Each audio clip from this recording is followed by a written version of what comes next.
रते इश्क खुदाए रंग दीदार के विसरिया जिन नाम ते भोए भार थिए।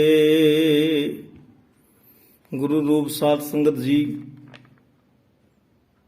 इश्क आशकी प्रेम प्यार मुहब्बत लव इस एहसास ਨੂੰ ਇਸ ਤੜਪ ਨੂੰ ਇਸ ਧਰਤੀ ਤੇ ਹੋਰ ਅਣਗਿਣਤ ਨਾਵਾਂ ਨਾਲ ਭਾਸ਼ਾਵਾਂ ਨਾਲ ਜਾਣਿਆ ਜਾਂਦਾ ਹੋਵੇਗਾ। ਇਹ ਜਿਹੜਾ ਹੈ ਇੱਕ ਹੁੰਦਾ ਹੈ ਦੁਨਿਆਵੀ ਇਸ਼ਕ, ਇੱਕ ਹੁੰਦਾ ਹੈ ਰੱਬ ਵਾਲਾ ਇਸ਼ਕ। ਤੇ ਦੁਨਿਆਵੀ ਜਿਹੜਾ ਇਸ਼ਕ ਹੈ ਇਸ ਦੇ ਦੋ ਪ੍ਰਕਾਰ ਹੁੰਦੇ ਨੇ। ਇਹ ਦੁਨਿਆਵੀ ਦੋ ਤਰ੍ਹਾਂ ਦਾ ਇਸ਼ਕ ਅੱਖ ਦੇ ਰਾਹੀਂ ਦਿਮਾਗ ਵਿੱਚ ਵੜ ਜਾਂਦਾ ਹੈ ਤੇ ਜਦੋਂ ਦੋਵੇਂ ਪਾਸੇ ਹਰਕਤਾਂ ਵੱਧ ਜਾਣ ਤਾਂ ਦਿਲ ਦੀ ਧੜਕਣ ਵੱਧ ਜਾਂਦੀ ਹੈ, ਬੰਦਾ ਘਬਰਾ ਜਾਂਦਾ ਹੈ, ਬੋਲਣੋਂ ਵੀ ਕੁਝ ਡਰਦਾ ਹੈ। ਤੇ ਹੌਲੀ ਹੌਲੀ ਜਦੋਂ ਸਮਾਂ ਕੁਝ ਬੀਤਦਾ ਜਾਂਦਾ ਹੈ ਇਹ ਫਿਰ ਝੂਠਾ ਇਸ਼ਕ ਆਪਣੀ ਜਗ੍ਹਾ ਬਣਾ ਲੈਂਦਾ ਹੈ। ਤੇ ਜਿਹੜਾ ਹੁਣ ਅਸੀਂ ਗੱਲ ਕਰਨੀ ਹੈ, ਥੋੜਾ ਸਮਝਣ ਦਾ ਯਤਨ ਕਰੀਏ ਕਿ ਗੁਰਬਾਣੀ ਜਿਹੜੀ ਹੈ ਦੁਨਿਆਵੀ ਇਸ਼ਕ ਰਾਹੀਂ ਸਾਨੂੰ ਸਮਝਾਉਣ ਦਾ ਯਤਨ ਕਰਦੀ ਹੈ ਤੇ ਉਸ ਦੀ ਉਦਾਹਰਨਾਂ ਧੰਨ ਧੰਨ ਗੁਰੂ ਗ੍ਰੰਥ ਸਾਹਿਬ ਜੀ ਮਹਾਰਾਜ ਜੀ ਦੀ ਬਾਣੀ ਦੇ ਵਿੱਚ ਅਨੇਕਾਂ ਦਿੱਤੀਆਂ ਹੋਈਆਂ ਨੇ, ਜਿਸ ਦੇ ਪ੍ਰਥਾਏ ਕਿ ਧਨ ਫਿਰ ਇਹਨਾਂ ਆਖੀਆਂ ਬਹਿਨ ਇਕੱਠੇ ਹੋਏ ਏਕ ਜੋਤ ਦੋਏ ਮੂਰਤੀ ਧਨ ਫਿਰ ਕਹੀਏ ਸੋਏ। ਇਹ ਦੁਨਿਆਵੀ ਇਸ਼ਕ ਦੀ ਗੱਲਾਂ ਨੇ, ਇਹ ਦੁਨਿਆਵੀ ਸਾਂਝ ਦੀ ਗੱਲਾਂ ਨੇ। ਤੇ ਹੁਣ ਅਸੀਂ ਗੱਲ ਕਰਨੀ ਹੈ ਦੁਨਿਆਵੀ ਝੂਠੇ ਇਸ਼ਕ ਦੀ ਤੇ ਇਸ ਦੇ ਦੂਜੇ ਪ੍ਰਕਾਰ ਦੀ ਸੱਚੇ ਇਸ਼ਕ ਦੀ। ਦੁਨਿਆਵੀ ਖਿਆਲ ਨਾਲ ਗੱਲ ਨੂੰ ਸੁਣਾਂਗੇ ਤਾਂ ਸਾਡੇ ਇਹ ਕੁਝ ਪੱਲੇ ਪੈਣੀ। ਦੁਨੀਆਵੀ ਝੂਠਾ ਇਸ਼ਕ ਜ਼ਿਆਦਾਤਰ ਇਸ ਦੀ ਵਰਤੋਂ ਇਸ ਦੁਨੀਆ ਵਿੱਚ ਬਹੁਤ ਜ਼ਿਆਦਾ ਹੁੰਦੀ ਹੈ, ਜਿੱਥੇ ਮਰਜ਼ੀ ਦੇਖ ਲਓ। ਇਹ ਝੂਠਾ ਇਸ਼ਕ ਜਿਹੜਾ ਹੈ ਨਾ ਹਰ ਬੰਦੇ ਨੂੰ ਚੜਿਆ ਹੁੰਦਾ ਹੈ। ਜ਼ਿਆਦਾਤਰ ਕੁਝ ਸੱਚੇ ਲੋਕ ਇਸ ਤੋਂ ਬਚੇ ਹੋਏ ਹੁੰਦੇ ਨੇ, ਬਚ ਜਾਂਦੇ ਨੇ। ਕੁਝ ਹੈਨ ਵਿਰਲੇ ਨਾਹੀਂ ਘਣੇ ਫੈਲ ਫੱਕੜ ਸੰਸਾਰ। ਤੇ ਜ਼ਿਆਦਾਤਰ ਇਸ ਦੇ ਵਿੱਚ ਲੋਕੀ ਖੁੱਬੇ ਹੁੰਦੇ ਨੇ। ਇਹ ਜਿਹੜਾ ਹੈ ਇਹ ਝੂਠਾ ਇਸ਼ਕ ਜਿਹੜਾ ਹੈ ਨਾ ਇਹ ਜ਼ਿੰਦਗੀ ਬਰਬਾਦ ਕਰ ਦਿੰਦਾ ਹੈ, ਕਈਆਂ ਦੇ ਘਰ ਉਜਾੜ ਦਿੰਦਾ ਹੈ, ਕਤਲ ਕਰਵਾ ਦਿੰਦਾ ਹੈ, ਭਰਾ ਨੂੰ ਭਰਾ ਤੋਂ ਲੜਵਾ ਦਿੰਦਾ ਹੈ, ਮਰਵਾ ਵੀ ਦਿੰਦਾ ਹੈ। ਅਗਰ ਇਹ ਆਪਣੇ ਮਕਸਦ ਵਿੱਚ ਥੋੜਾ ਜਿਹਾ ਸਫਲ ਹੋ ਜਾਂਦਾ ਹੈ ਨਾ ਝੂਠੇ ਇਸ਼ਕ ਨੂੰ ਪਾਉਣ ਦੇ ਚੱਕਰ ਵਿੱਚ, ਤਾਂ ਫਿਰ ਇਹ ਪਾਈ ਹੋਈ ਚੀਜ਼ ਨੂੰ ਕੂੜੇ ਵਿੱਚ ਵੀ ਸੁੱਟ ਦਿੰਦਾ ਹੈ ਤੇ ਸਦਾ ਲਈ ਉਸ ਨੂੰ ਭੁੱਲ ਵੀ ਜਾਂਦਾ ਹੈ। ਤੇ ਇੱਕ ਗੱਲ ਮੈਂ ਹੋਰ ਆਪ ਜੀ ਨੂੰ ਦੱਸਾਂ ਕਿ ਇਹ ਬੜਾ ਬੇਸ਼ਰਮ ਵੀ ਹੁੰਦਾ ਹੈ ਤੇ ਮਿੱਠਾ ਇੰਨਾ ਜ਼ਿਆਦਾ ਹੁੰਦਾ ਹੈ ਕਿ ਜ਼ਹਿਰ ਦੇ ਵਿੱਚ ਅੰਦਰ ਜ਼ਹਿਰ ਹੁੰਦੀ ਹੈ, ਬਾਹਰੋਂ ਮਿੱਠਾ ਹੁੰਦਾ ਹੈ। ਮਿੱਠਾ ਜ਼ਹਿਰ ਕਹਿ ਲਓ ਇਹਨੂੰ। ਇਹ ਦੁਨੀਆ ਵਿੱਚ ਝੂਠਾ ਇਸ਼ਕ ਹੈ, ਮਿੱਠਾ ਜ਼ਹਿਰ। ਤੇ ਇਸ ਦੀ ਇੱਕ ਹੋਰ ਜਿਹੜੀ ਹੈ ਨਲਾਇਕਾਂ ਵਾਲੀ ਗੱਲ ਹੈ, ਇਹ ਸਾਰਿਆਂ ਤੇ ਅੱਖ ਰੱਖਦਾ ਹੈ, ਹਰ ਜਗ੍ਹਾ ਡੋਲ ਜਾਂਦਾ ਹੈ। ਕਈਆਂ ਦੀ ਜ਼ਿੰਦਗੀ ਇਸਨੇ ਬਰਬਾਦ ਕੀਤੀ ਹੋਈ ਹੈ ਤੇ ਇਹ ਬੜਾ ਚਲਾਕ, ਬਹੁਤ ਜ਼ਿਆਦਾ ਹੁਸ਼ਿਆਰ ਹੁੰਦਾ ਹੈ। ਇਸ ਦੀ ਝੂਠੇ ਇਸ਼ਕ ਦੀ ਜਿਹੜੀ ਹੈ ਸਾਰੀ ਪੰਡ, ਸਾਰੀ ਜਗ੍ਹਾ, ਸਾਰੀ ਪਾਵਰ ਇਸ ਦੀ ਝੂਠ ਤੇ ਟਿਕੀ ਹੁੰਦੀ ਹੈ।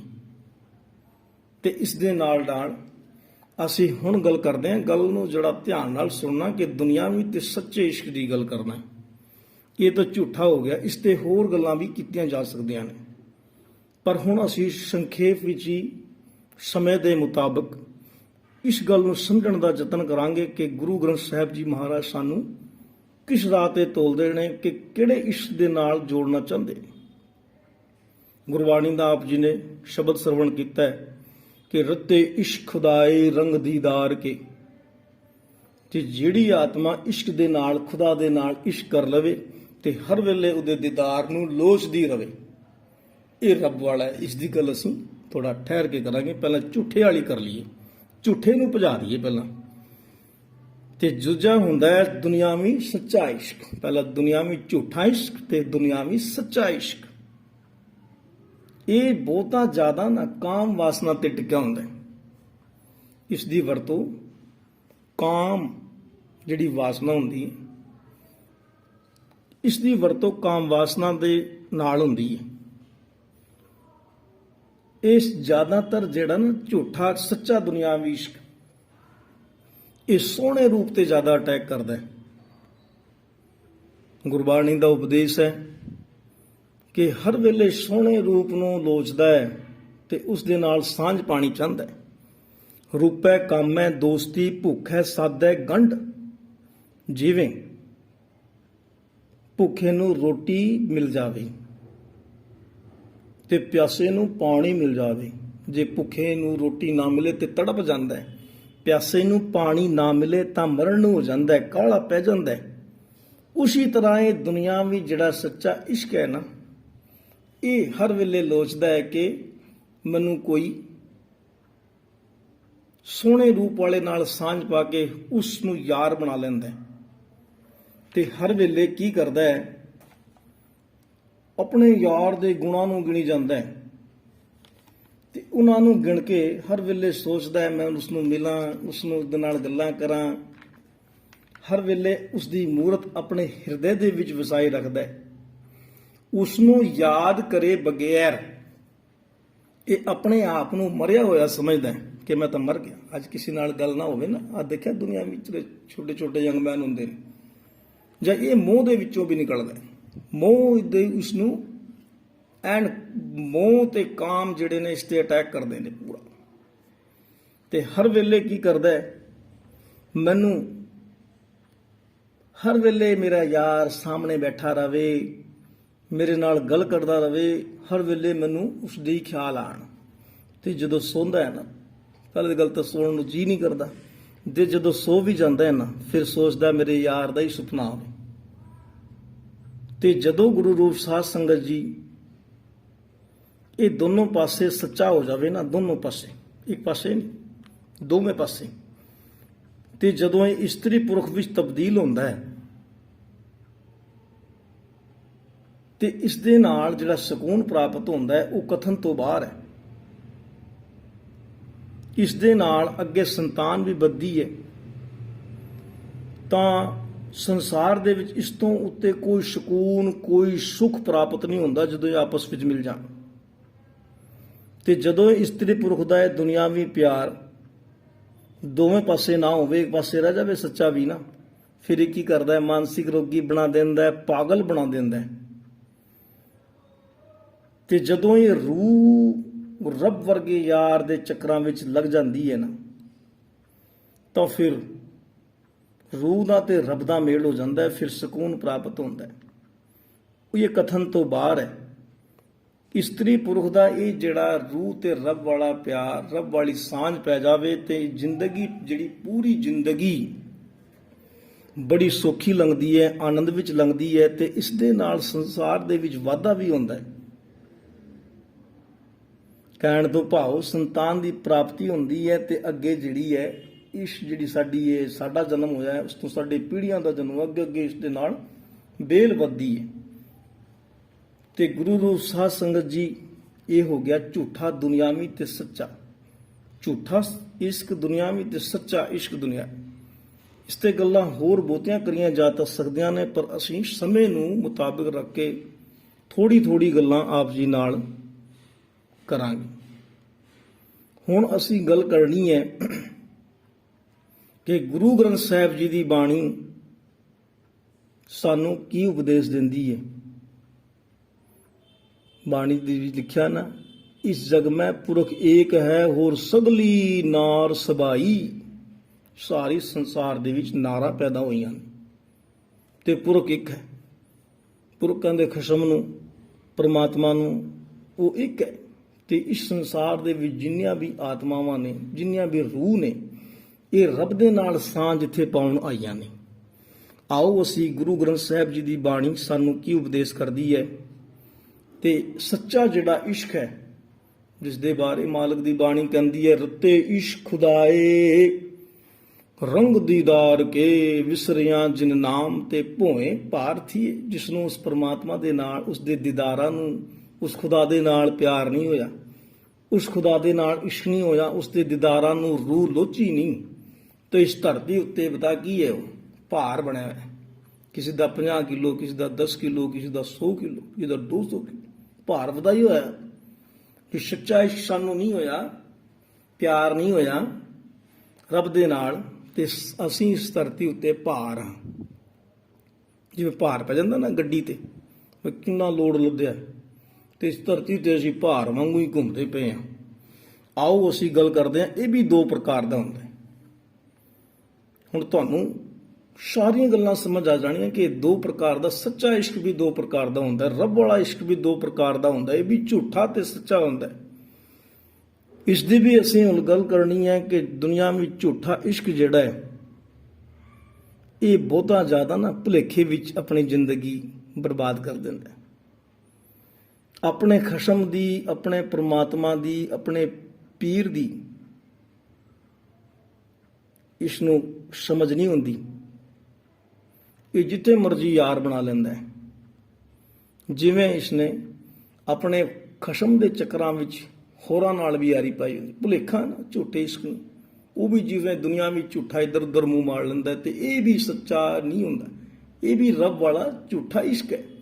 ਹੁੰਦਾ ਰੱਬ ਦੇ ਚੱਕਰ 'ਚ, ਪਰ ਇਸਨੇ ਯਾਰ ਹੋਰ ਬਣਾ ਲਏ ਨੇ ਇਸ ਨੂੰ, ਇਹ ਹੋਰ ਕਿਸੇ ਦੇ ਚੱਕਰਾਂ ਵਿੱਚ ਆਪਣੀ ਜ਼ਿੰਦਗੀ ਬਰਬਾਦ ਕਰਦਾ ਹੈ। ਜਿਵੇਂ ਇਸਨੇ ਇਸ ਸੰਸਾਰ ਦੇ ਵਿੱਚ ਰੱਬ ਨੇ ਜਿਹੜੇ ਭੇਜੇ ਨੇ ਪੀਰ, ਪੈਗੰਬਰ, ਸਾਲਕ, ਸਾਦਕ, ਜਿਨ੍ਹਾਂ ਨੂੰ ਦੁਨੀਆ ਦੇ ਲੋਕ, ਦੁਨੀਆ ਦੇ ਰੱਬ ਦੇ ਨਾਲ ਜੁੜਨ ਵਾਲੇ ਬੰਦੇ, ਉਹਨਾਂ ਨੂੰ ਆਪਣਾ ਖਸ਼ਮ ਮੰਨਦੇ ਨੇ, ਉਹਨਾਂ ਨੂੰ ਭਗਵਾਨ ਕਹਿੰਦੇ ਨੇ। ਯਾਰ ਭਗਵਾਨ ਤਾਂ ਇੱਕ ਹੁੰਦਾ ਹੈ, ਗੁਰਬਾਣੀ ਅਨੁਸਾਰ ਭਗਵਾਨ ਇੱਕ ਹੈ।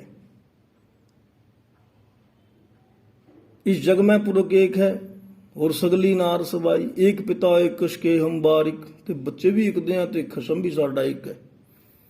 ਤੇ ਇਸਨੇ ਬਣਾਏ ਹੋਏ ਨੇ ਹੋਰ ਪੀਰ ਬਣਾਏ ਹੋਏ ਨੇ, ਪੈਗੰਬਰ ਬਣਾਏ ਹੋਏ ਨੇ, ਤੇ ਨਾਂ ਕਰ ਲੈਣੇ, ਗਿਣਨੇ ਸ਼ੁਰੂ ਕਰ ਦੇਵਾਂ ਨਾ, 33 ਕਰੋੜ ਪਤਾ ਨਹੀਂ ਜੁਗਾ ਜੁਗਾ ਕੇ ਰਾਜੇ ਕੀਏ ਗਾਵੇਂ ਕਰ ਅਵਤਾਰੀ। ਕਿ ਉਹ ਜਿੰਨੇ ਵੀ ਅਵਤਾਰ ਹੋਏ ਨੇ, ਉਹ ਰਾਜੇ ਹੋਏ ਨੇ, ਮਹਾਪੁਰਸ਼ ਹੋਏ ਨੇ, ਉਹਨਾਂ ਨੂੰ ਸਭ ਨੂੰ ਇਹਨੇ ਕਿਸਮ ਬਣਾਇਆ, ਤੇ ਸਾਰਿਆਂ ਨੇ ਆਪਣੀ ਜ਼ਿੰਦਗੀ ਬਰਬਾਦ ਕੀਤੀ ਹੋਈ ਹੈ। ਤੇ ਉਹਨਾਂ ਤੋਂ ਇਹ ਖੁਆਇਸ਼ ਵੀ ਬੜੀ ਬੜੀ ਰੱਖਦਾ ਹੈ ਕਿ ਉਹ ਫਲਾਣ, ਉਹ ਡਰਾਇਆ ਲੋਕਾਂ ਨੇ, ਬੜੀ ਚਲਾਕੀਆਂ ਕੀਤੀਆਂ ਉਹਨਾਂ ਦੇ ਨਾਂ ਤੇ ਲੁੱਟਿਆ ਹੈ ਕਿ ਫਲਾਣਾ ਜੀ ਤੈਨੂੰ ਘਰ ਦੇਊਗਾ, ਫਲਾਣਾ ਮਾਇਆ ਦੇਊਗਾ, ਫਲਾਣਾ ਪੁੱਤਰ ਦੇਊਗਾ, ਫਲਾਣਾ ਮੀਂਹ ਪਵਾਊਗਾ, ਇਹਨਾਂ ਚੱਕਰਾਂ ਵਿੱਚ। ਪਰ ਨਹੀਂ, ਇਹ ਉਹਨਾਂ ਲਾਲਚ ਕਰਕੇ, ਜਿਵੇਂ ਕੋਈ ਕਿਸੇ ਨੂੰ, ਕਿਸੇ ਭੋਲੀ ਜਨਾਨੀ ਨੂੰ, ਕੋਈ ਕਿਸੇ ਬੰਦੇ ਨੂੰ ਭੁਲੇਖੇ 'ਚ ਲਾਲਚ ਫਸਾ ਲੈਂਦੇ ਨਾ ਕਈ, ਇਸੇ ਤਰ੍ਹਾਂ ਇਹ ਵੀ ਝੂਠਾ ਇਸ਼ਕ ਜਿਹੜਾ ਹੈ, ਉਹਨਾਂ ਦੇ ਚੱਕਰਾਂ ਵਿੱਚ ਆਪਣੀ ਜ਼ਿੰਦਗੀ ਬਰਬਾਦ ਕਰ ਦਿੰਦਾ ਹੈ।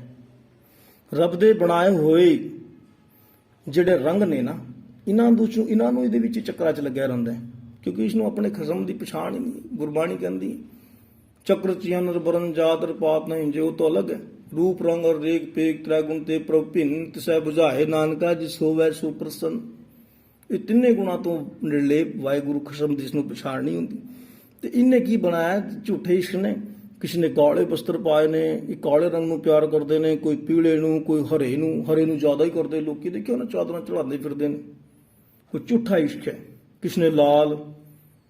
ਤੇ ਇਹ ਸਾਰਾ ਨਿਰੋਲ ਪਖੰਡ ਹੈ, ਜਿਸ ਦੀ ਇਸ ਸਮਝ ਨਹੀਂ ਆਉਂਦੀ, ਸਾਰੀ ਜ਼ਿੰਦਗੀ ਬਰਬਾਦ ਕਰ ਲੈਂਦਾ ਹੈ। ਇਹ ਝੂਠਾ ਇਸ਼ਕ ਰੱਬ ਵਾਲਾ, ਇਸ ਨੂੰ ਪਤਾ ਨਹੀਂ ਲੱਗਦਾ ਰੱਬ ਦੇ ਭੁਲੇਖੇ ਵਿੱਚ ਕਿ ਮੈਂ ਕਿਸ ਨੂੰ ਯਾਰ ਬਣਾ ਲਿਆ, ਤੇ ਸਾਰੀ ਜ਼ਿੰਦਗੀ ਬਰਬਾਦ ਹੋ ਗਈ। ਜੇ ਸਮਝ ਆਵੇ ਨਾ, ਫਿਰ ਲੱਭਦਾ ਹੈ ਕਿ ਯਾਰ ਮੈਂ ਤਾਂ ਜ਼ਿੰਦਗੀ ਆਪਣੀ ਬਰਬਾਦ ਕਰ ਲਈ। ਤੇ ਇਹ ਝੂਠਾ ਇੱਕ ਹੋਰ ਹੈ, ਇਹਨੂੰ ਲੱਭਦਾ ਫਿਰਦਾ ਜੰਗਲਾਂ ਵਿੱਚ ਆਪਣੇ ਯਾਰ ਨੂੰ। ਇਹ ਸਾਰੀ ਦੁਨੀਆ ਨੂੰ ਛੱਡ ਦਿੰਦਾ ਕਿ ਯਾਰ ਮੈਂ ਤਾਂ ਰੱਬ ਨੂੰ ਲੱਭਣ ਜਾਣਾ। ਜੰਗਲਾਂ ਵਿੱਚ ਚਲਾ ਜਾਂਦਾ, ਆਪਣੇ ਸਰੀਰ ਨੂੰ ਕਸ਼ਟ ਤੱਕ ਦਿੰਦਾ, ਭੁੱਖਾ ਰਹਿਣ ਦਾ ਡਰਾਮਾ ਕਰਦਾ ਹੈ ਉਸ ਦੇ ਚੱਕਰਾਂ ਵਿੱਚ। ਰੱਬ ਕਿੱਥੇ ਭੁੱਖਾ ਮਾਰਦਾ ਕਿਸੇ ਨੂੰ? ਤਾਂ ਰਸਾਲ ਪੱਥਰ ਮੈਂ ਜੰਤੂ ਪਾਏ ਤਾਂ ਕਰ ਜਗਾ ਕੇ ਕਰਤਾ ਰਜਕ, ਉੱਥੇ ਪੱਥਰਾਂ ਵਿੱਚ ਵੀ ਦੇ ਦਿੰਦਾ। ਤੇ ਤੁਸੀਂ ਉਹਨੂੰ ਭੁੱਖੇ ਰਹਿ ਕੇ ਖੁਸ਼ ਕਰ ਲਓਗੇ? ਨਹੀਂ, ਉਹ ਗੋਬਿੰਦ ਭਗਤ ਭਾਵ ਕਾ ਭੁੱਖਾ, ਉਹ ਮੇਰਾ ਮਾਲਿਕ ਹੈ, ਮੇਰਾ ਖਸ਼ਮ ਹੈ, ਮੇਰਾ ਅੱਲਾ ਹੈ, ਮੇਰਾ ਰੱਬ ਹੈ, ਮੇਰਾ ਵਾਹਿਗੁਰੂ ਹੈ। ਉਹ ਗੋਬਿੰਦ ਭਗਤ ਭਾਵ, ਉਹ ਭਾਵ ਦਾ ਭੁੱਖਾ ਹੈ। ਜੇ ਭਾਵ ਨਾ ਹੋਵੇ, ਭੈ ਨਾ ਹੋਵੇ, ਤੇ ਉਸ ਨੂੰ ਸਮਝਿਆ ਨਹੀਂ ਜਾ ਸਕਦਾ, ਉਸ ਨੂੰ ਖੁਸ਼ ਨਹੀਂ ਕਰਿਆ ਜਾ ਸਕਦਾ। ਤੇ ਮਰਨ ਤੋਂ ਬਾਅਦ ਵੀ ਜਦੋਂ ਝੂਠਾ ਇਸ਼ਕ ਹੈ ਨਾ ਰੱਬ ਵਾਲਾ, ਮਰਨ ਤੋਂ ਬਾਅਦ ਵੀ ਉਹਨਾਂ ਦੀ ਰੂਹ ਨੂੰ ਸ਼ਾਇਦ ਸਕੂਨ ਨਾ ਮਿਲਦਾ ਹੋਵੇ, ਕਿਉਂਕਿ ਜਿੰਦੇ ਨੂੰ ਸਕੂਨ ਦੇਣਾ ਰੱਬ ਨੇ।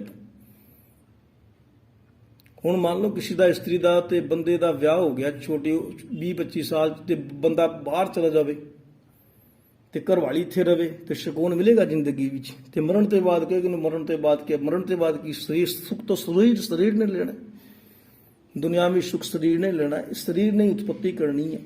ਤੇ ਰੂਹ ਜਿਹੜੀ ਹੈ ਰੱਬ ਦੇ ਨਾਲ ਜਦੋਂ ਜੁੜ ਜਾਂਦੀ ਹੈ ਤੇ ਉਹ ਸਕੂਨ ਕਥਨ ਤੋਂ ਬਾਹਰ ਹੈ। ਤੇ ਉਹ ਸੱਚੇ ਇਸ਼ਕ ਨਾਲ ਜੁੜ ਗਈ, ਝੂਠਾ ਇਸ਼ਕ ਹੈ। ਰੱਬ ਵੱਲੋਂ ਦਿੱਤੀ ਸਰੀਰਕ ਪੰਜ ਸਰੀਰ ਦਿੱਤਾ ਰੱਬ ਨੇ ਪੰਜ ਤੱਤਾਂ ਦਾ। ਇਹ ਪੰਜ ਤੱਤਾਂ ਦਾ ਸਰੀਰ ਜਿਹੜਾ ਹੈ ਨਾ, ਰੱਬ ਨੇ ਦਿੱਤਾ ਪੰਜ ਤੱਤਾਂ ਦਾ ਸਰੀਰ, ਇਸ ਨੂੰ ਬਰਬਾਦ ਕਰਕੇ ਭੁਲੇਖੇ ਵਿੱਚ ਸਾਰੀ ਜ਼ਿੰਦਗੀ ਆਪਣੀ ਬਰਬਾਦ ਕਰ ਲੈਂਦਾ ਹੈ ਤੇ ਚਲਾ ਜਾਂਦਾ ਹੈ। ਰੂਹ ਫਿਰ ਭਟਕਦੀ ਹੈ, ਕਿਉਂਕਿ ਰੂਹ ਨੂੰ ਤਾਂ ਜਿੰਦੇ ਰੱਬ ਨੇ ਆ ਕੇ ਰੂਹ ਦੇ ਨਾਲ ਸਾਂਝ ਪਾਣੀ ਹੈ। ਤੇ ਹੁਣ ਅਸੀਂ ਆਓ ਗੱਲ ਕਰਦੇ ਹਾਂ ਸੱਚੇ ਇਸ਼ਕ ਦੀ, ਜਿਸ ਦੇ ਬਾਰੇ ਗੁਰਬਾਣੀ ਦੇ ਵਿੱਚ ਅਨੇਕਾਂ ਫਰਮਾਨ ਲਿਖੇ ਹੋਏ ਨੇ। ਤੁਸੀਂ ਸ਼ਬਦ ਸੁਣ ਕਰ ਲਿਆ, ਰੱਤੇ ਇਸ਼ਕ ਖੁਦਾਏ ਰੰਗ ਦੀਦਾਰ ਕੇ, ਵਿਸਰਿਆ ਜਿਨ ਨਾਮ ਤੇ ਭੋਏ ਭਾਰਥੀਏ। ਆਪਣੇ ਖਸਮ ਨੂੰ ਭੁੱਲ ਕੇ ਇਸ ਧਰਤੀ ਤੇ ਜਿਨ੍ਹਾਂ ਨੇ ਭਾਰ ਪਾਇਆ ਹੈ ਨਾ, ਪਰਮਾਤਮਾ ਨੂੰ ਛੱਡ ਕੇ ਜਿਹੜੀ ਰੂਹ ਹੈ ਨਾ, ਆਪਣੇ ਆਪ ਨੂੰ ਕੱਲਾ ਸਮਝਦੀ ਹੈ, ਕੱਲਾ ਕਿ ਮੈਂ ਤਾਂ ਕੱਲੀ ਰਹਿ ਗਈ ਇੱਥੇ। ਤੇ ਉਹ ਕੱਲੀ ਰਹਿਣ ਵਾਲੀ ਅਵਸਥਾ ਜਿਹੜੀ ਹੈ ਨਾ, ਉਸ ਨੂੰ ਫਿਰ ਕਿਹਾ ਆਪਣੇ ਪਰਮਾਤਮਾ ਦੀ ਆਪਣੇ ਖਸਮ ਦੀ ਯਾਦ ਆਉਂਦੀ ਹੈ ਨਾ, ਫਿਰ ਉਸ ਨੂੰ ਕੀ ਹੁੰਦਾ ਹੈ, ਅੱਖਾਂ ਵਿੱਚ ਉਹਦੇ ਵੀ ਨੀਂਦ ਨਹੀਂ ਆਉਂਦੀ ਜਿਹਨੂੰ ਸੱਚਾ ਇਸ਼ਕ ਚੜਿਆ ਹੋਵੇ। ਦੇਖਿਆ ਨਾ ਤੁਸੀਂ, ਗੁਰਮੁਖ ਲਾਹਾ ਲੈ ਗਏ ਮਨਮੁਖ ਚੱਲੇ ਮੂਲ ਗਵਾਏ ਜੀਓ। ਮਨਮੁਖ ਜਿਹੜੇ ਨੇ ਉਹ ਝੂਠਾ ਇਸ਼ਕ ਪਾ ਕੇ ਆਪਣੇ ਜੀਵਨ ਨੂੰ ਬਰਬਾਦ ਕਰਕੇ ਚਲੇ, ਤੇ ਗੁਰਮੁਖ ਲਾਹਾ ਲੈ ਗਏ, ਉਹਨਾਂ ਨੂੰ ਵੀ ਨੀਂਦ ਨਹੀਂ ਆਉਂਦੀ, ਉਹਨਾਂ ਨੂੰ ਵੀ ਖਾਣ ਨੂੰ ਮਨ ਨਹੀਂ ਕਰਦਾ, ਉਹਨਾਂ ਨੂੰ ਵੀ ਹਰ ਵੇਲੇ ਰੱਬ ਨੂੰ ਮਿਲਣ ਨੂੰ ਜੀ ਕਰਦਾ। ਉਹਨਾਂ ਦੀ ਜਿਹੜੀ ਰੂਹ ਹੈ ਉਹ ਲੋਚਦੀ ਰਹਿੰਦੀ ਹੈ ਪਰਮਾਤਮਾ ਨੂੰ ਮਿਲਣ ਨੂੰ। ਜਦੋਂ ਆਤਮਾ ਪਰਮਾਤਮਾ ਇੱਕ ਹੋ ਜਾਂਦੇ ਹਨ, ਦੋਵਾਂ ਨੂੰ ਇੱਕ ਹੋ ਕੇ ਜੋ ਸਕੂਨ ਪ੍ਰਾਪਤ ਹੁੰਦਾ ਹੈ ਨਾ, ਉਸ ਨੂੰ ਬਿਆਨ ਕਰਨਾ ਮੁਸ਼ਕਿਲ ਹੈ। ਪਰ ਇੱਕ ਮੈਂ ਆਪ ਜੀ ਨੂੰ ਬੇਨਤੀ ਕਰਾਂ, ਇਹ ਅਵਸਥਾ ਕਥਨ ਤੋਂ ਬਾਹਰ, ਇਹ ਅਵਸਥਾ ਬਹੁਤ ਵਿਰਲਿਆਂ ਦੀ ਹੁੰਦੀ ਹੈ, ਬੜੀ ਮੁਸ਼ਕਿਲ ਨਾਲ ਇਹ ਅਵਸਥਾ ਪ੍ਰਾਪਤ ਹੁੰਦੀ ਹੈ। ਇਸ ਨੂੰ ਕਦੋਂ ਪ੍ਰਾਪਤ ਕੀਤਾ ਜਾਂਦਾ ਹੈ? ਤ੍ਰਿਸ਼ਨਾ ਨੂੰ ਛੱਡਣਾ ਪੈਂਦਾ ਹੈ, ਵਿਕਾਰਾਂ ਨੂੰ ਛੱਡਣਾ ਪੈਂਦਾ ਹੈ। ਤੇ ਗੁਰਬਾਣੀ ਦਾ ਉਪਦੇਸ਼ ਹੈ, ਮਿਲ ਮੇਰੇ ਪ੍ਰੀਤਮਾ ਜਿਓ, ਤੁਧ ਬਿਨ ਖਰੀ ਨਿਮਾਣੀ। ਮੈਂ ਨੈਣੀ ਨੀਂਦ ਨਾ ਆਵੇ ਜੀਓ, ਭਾਵੇ ਅੰਨ ਨਾ ਪਾਣੀ। ਪਾਣੀ ਅੰਨ ਨਾ ਭਾਵੇ, ਮਰੀਏ ਹਾਵੇ, ਬਿਨ ਪਿਰ ਕਿਉ ਸੁਖ ਪਾਈਐ। ਤੇ ਅਨੇਕਾਂ ਫਰਮਾਨ ਲਿਖੇ ਨੇ ਮਾਲਕ ਨੇ ਕਿ ਪਤੀ ਤੋਂ ਪਰਮੇਸ਼ਰ ਤੋਂ ਵਿਛੜ ਕੇ ਸੁਖ ਪ੍ਰਾਪਤ ਨਹੀਂ। ਤੇ ਗੁਰਬਾਣੀ ਦਾ ਉਪਦੇਸ਼ ਵੀ ਤੁਸੀਂ ਗੁਰਬਾਣੀ ਦੇ ਉਪਦੇਸ਼ ਸਰਵਣ ਕਰੋ, ਕਿੰਨੇ ਨੇ, ਹਜ਼ਾਰਾਂ ਨੇ।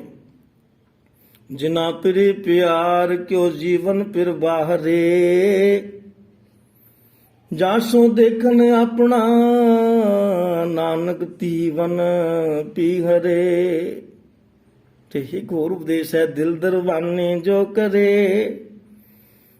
ਦਰਵੇਸੀ ਦਿਲ ਰਾਸ। ਇਸ਼ਕ ਮੁਹੱਬਤ ਨਾਨਕਾ, ਲੇਖਾ ਕਰਤੇ ਪਾਸ। ਦਿਲ ਨੂੰ ਜਿਹੜਾ ਰਾਹ ਬਣਾ ਲੈਂਦਾ, ਦਿਲ ਦਰਵਾਨੇ ਜੋ ਕਰੇ, ਦਰਵੇਸੀ ਦਿਲ ਰਾਸ। ਦਿਲ ਦੀ ਸੰਭਾਲ ਕਰਕੇ ਉਸ ਰੱਬ ਦੀ ਰਾਹ ਤੇ ਤੋੜ ਦਿੰਦਾ ਹੈ। ਤੇ ਇਸ਼ਕ ਮੁਹੱਬਤ, ਉਸਦਾ ਜਿਹੜਾ ਇਸ਼ਕ ਸੱਚਾ ਹੈ ਤੇ ਉਸਦਾ ਲੇਖਾ ਵੀ ਪਰਮਾਤਮਾ ਦੇ ਕੋਲ ਹੈ। ਤੇ ਨਿਤਨੇਮ ਦੀ ਬਾਣੀ ਦੇ ਵਿੱਚ ਵੀ ਆਪਾਂ ਪੜ੍ਹਦੇ ਹਾਂ ਨਾ ਸਵੇਰੇ, ਸਾਚ ਕਹੋ ਸੁਨ ਲੈ ਹੋ ਸਬੈ,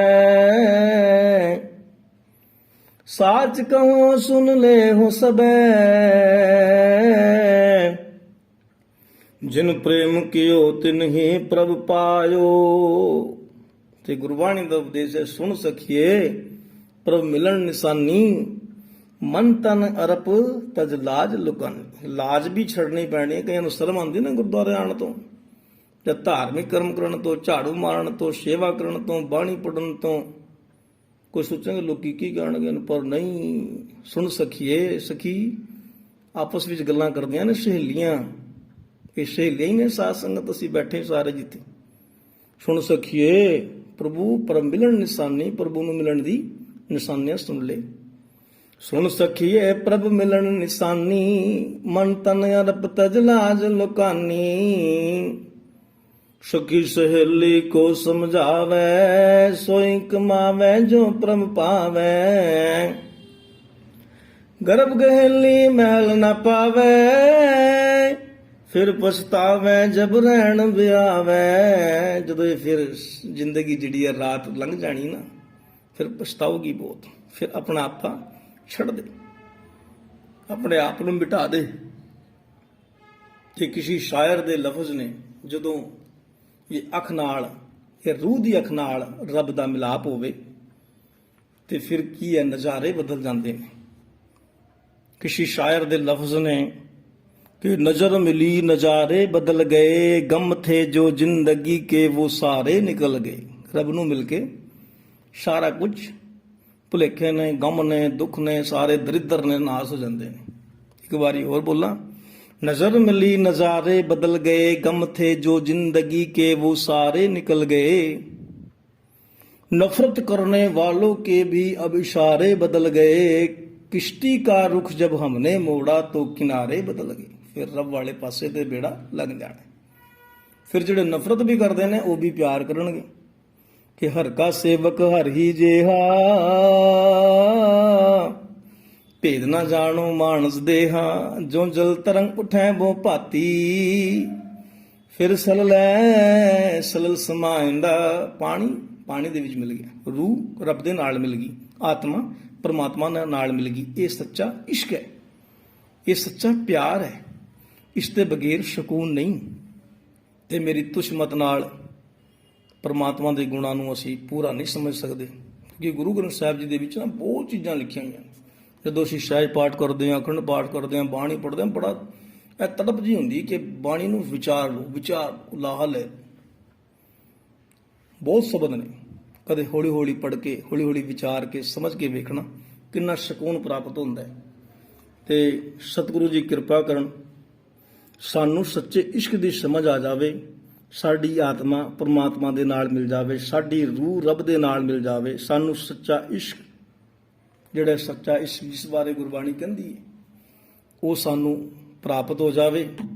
ਸੋ ਇੰਨੀਆਂ ਕੁ ਬੇਨਤੀਆਂ ਆਪ ਜੀ ਨੇ ਪ੍ਰਵਾਨ ਕਰਨੀ ਜੀ। ਹੋਈਆਂ ਭੁੱਲਾਂ ਤਰੁੱਟੀਆਂ ਸਾਧ ਸੰਗਤ ਜੀ ਮਾਫ ਕਰਨੀ। ਸਤਿਗੁਰੂ ਜੀ ਕਿਰਪਾ ਕਰਨ, ਸਾਨੂੰ ਸਮਝ ਦੇਣ ਕਿ ਸਾਨੂੰ ਸਾਡਾ ਜਿਹੜਾ ਜੀਵਨ ਹੈ, ਇਹ ਜਨਮ ਤੁਮਾਰੇ ਲਿਖੇ ਬਹੁਤ ਜਨਮ ਵਿਛਰੇ ਤੇ ਮਾਧੋ,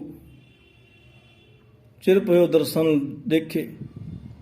ਇਹ ਸਾਡਾ ਜੀਵਨ ਜਿਹੜਾ ਸਫਲ ਹੋ ਜਾਵੇ, ਸਾਨੂੰ ਸੱਚੇ ਇਸ਼ਕ ਦੀ ਸਮਝ ਆਵੇ, ਸੱਚੇ ਰੱਬ ਦੀ ਸਮਝ ਆਵੇ, ਭੁਲੇਖੇ ਸਾਡੇ ਅੰਦਰੋਂ ਮਿਟ ਜਾਣ, ਚਲਾਕੀਆਂ ਸਾਡੇ ਅੰਦਰੋਂ ਮਿਟ ਜਾਣ, ਤੇ ਸਾਡਾ ਜਿਹੜਾ ਜੀਵਨ ਹੈ ਇਹ ਲੋਕ ਵੀ ਸਫਲਾ ਹੋ ਜਾਵੇ। ਲੋਕ ਸੁਖੀਏ ਪਰ ਲੋਕ ਸੁਹੇਲੇ ਹੋ ਜਾਣ, ਕਿਉਂਕਿ ਚਾਰ ਜ਼ਿੰਦਗੀ ਹੈ। एक रैन के पाहुन तुम आए, बोझ चुक आस बधाई। ते रैन गवाई सोए कै दिवस गवाया, खाए हीरे जैसा जन्म है कोडी बदले जाए। ते रूह ने, शरीर ने साडे ने नाश हो जाना है, पंच तत्तां विच मिल जाना है। ते जे असी सच्चा इश्क उस ना खत्म होने वाले रब दे नाल असी सांझ साडी रूह ने पाई होवेगी, ते साडा जिहड़ा है जीवन सफल हो जाना है। कि इस मन को कोई खोजो भाई, तन छुट्टे मन का समाई। तन ने साडे ने चला जाना है, ते मन दे अगर रब दे नाल सांझ पाई होनी ते उसने अपने नाल रखना है। नहीं तो भोग ते बाद अरदासां हुंदियां ने कि आत्मा नूं शांति अपने चरणों विच निवास बख्शो महाराज। चरणों विच निवास कित्थे मिलना है? जिंदे जी तां रब दे नाल, उसदे खसम दे नाल यारी नहीं पाई। ਤੇ ਮਰਨ ਦੇ ਬਾਅਦ ਕਿਹੜੀ ਚੀਕਾਂ ਮਾਰ ਜਾਓ, ਮਰਨ ਦੇ ਬਾਅਦ ਲੋਕੀ ਸਾਰੇ ਕਹਿਣਾ ਜੀ ਮਿਲਾਪ ਹੋ ਜਾਏ, ਮਿਲਾਪ। ਇਹ ਫਿਰ ਮਿਲਾਪ ਨਹੀਂ ਹੋਣਾ, ਮਿਲਾਪ ਸਾਡਾ ਜਿੰਦੇ ਜੀ ਹੋਣਾ। ਸੋ ਸਤਿਗੁਰੂ ਜੀ ਕਿਰਪਾ ਕਰਨ, ਭੁੱਲਾਂ ਤਰੁੱਟੀਆਂ ਮਾਫ ਕਰਨ ਜੀ। ਆਓ ਸਾਰੇ ਫਤਿਹ ਦੀ ਸਾਂਝ ਕਰੀਏ, ਕੋਈ ਵੀ ਰਸਨਾ ਵਾਂਝੀ ਨਾ ਰਵੇ। ਪਿਆਰ ਸਤਿਕਾਰ ਸਹਿਤ ਗਜ ਵੱਜ ਕੇ ਆਖੋ ਜੀ ਵਾਹਿਗੁਰੂ ਜੀ ਕਾ ਖਾਲਸਾ, ਵਾਹਿਗੁਰੂ ਜੀ ਕੀ ਫਤਿਹ।